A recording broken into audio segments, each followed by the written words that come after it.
বন্ধুরা ভাবছো এত সবজি নিয়ে বসে পড়েছে আমার মা আর বাবা, কেন? কারণ আমাদের খাবারের দোকান আছে, মানে হোটেল। তার জন্য আমার বাবা সব সবজি কেটে গুছিয়ে নিয়ে যায় দোকানের জন্য।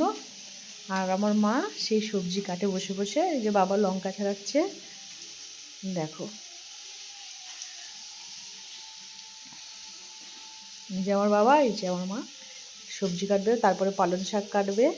আর এখন এখানে লঙ্কার বোটাগুলো ছাড়িয়ে রাখছে। ও বা, বাজার থেকে আজকে কি মাছ এনেছো? তুমি যে মাছটা ভালো পছন্দ করো সেই মাছটা এনেছি। মা ধুচ্ছে? মা ধুচ্ছে, দেখো।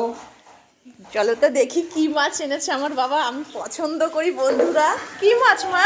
শঙ্কর মাছ। ও শঙ্কর মাছ, সুন্দর করে রান্না করবা দেখি।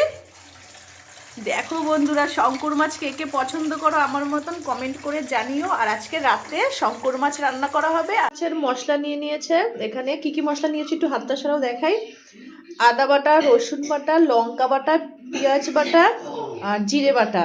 তো একদম যেমন মাংসতে মশলা দেওয়া হয় সেম একই মশলা এখানেও শঙ্কর মাছেও ইউজ করছি আমরা।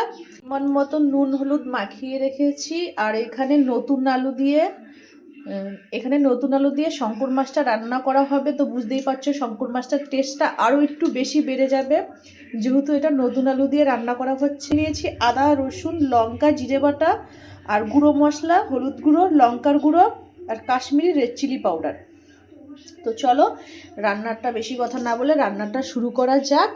তো চলো, আজকের রেসিপি হলো শঙ্কর মাছ। তো এখানে আমি লাল করে এবার ভেজে নেব। তো চলো শঙ্কর মাছগুলো ভাজা যাক। শঙ্কর মাছ আর একটুখানি ভাজলেই হয়ে যাবে। তারপরে সবগুলো শঙ্কর মাছ আমরা এইভাবেই ভেজে নেব। মতন নুন দিয়ে দিলাম। এবার আলুগুলো আমি লাল লাল করে ভেজে নেব। তো চলো আলুগুলো ভেজে নেওয়া যাক। তো আলুগুলো আমি ভেজে নেব সুন্দর করে। তো চলো, আর আমার ভিডিও যদি তোমাদের ভালো লেগে থাকে লাইক কমেন্ট শেয়ার করে পেজটা ফলো করে দিও। আর আমার একটা ইউটিউব চ্যানেল আছে তনয়া কিচেন, সবাই গিয়ে প্লিজ প্লিজ আমার ওই পেজটা ফলো করে দিও। তো আলুগুলো আগে ভেজে নিই, তারপরে মাছটা রান্না করব, ওই ভিডিওটা তোমাদের সাথে শেয়ার করব। তো আলুগুলো আগে ভেজে নেওয়া যাক। আলু ভেজে নিয়েছি, এবার মশলাটা দিয়ে দিয়েছি। এবার মশলাটা ভালো করে কষিয়ে নেব। যখন মশলার থেকে তেল ছেড়ে দেবে তো পরিমাণ মতন জল দিয়ে দেব। তো মশলাটা ভালো করে কষানো হয়ে গেছে। দেখো মশলার কালারটাও কত সুন্দর এসেছে আর মশলার থেকে তেলও ছেড়ে দিয়েছে।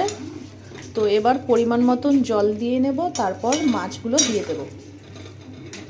আর এদিকে হচ্ছে রুটি। তো চলো, আর এদিকে হচ্ছে শঙ্কর মাছ।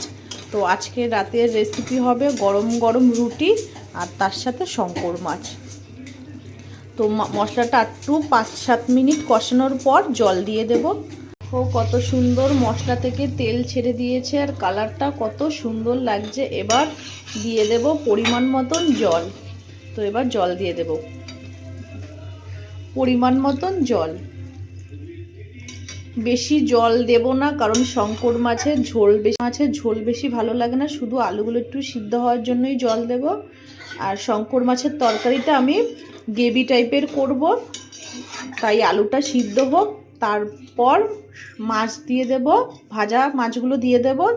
উপর থেকে গরম মশলা দিয়ে নামিয়ে দিলেই আজকের রেসিপি, শঙ্কর মাছের রেসিপি পুরোপুরি কমপ্লিট হয়ে যাবে। চলো, তো চলো আজকে রাতে সুন্দর একটা শীতের রেসিপি, গরম গরম রুটি তার সাথে শঙ্কর মাছের কষা। তো কেমন লাগবে বুঝতেই পারছো। তো ভিডিওটা কেমন লাগলো প্লিজ কমেন্ট করে জানিও। তো সবাইকে জানাই শুভরাত্রি।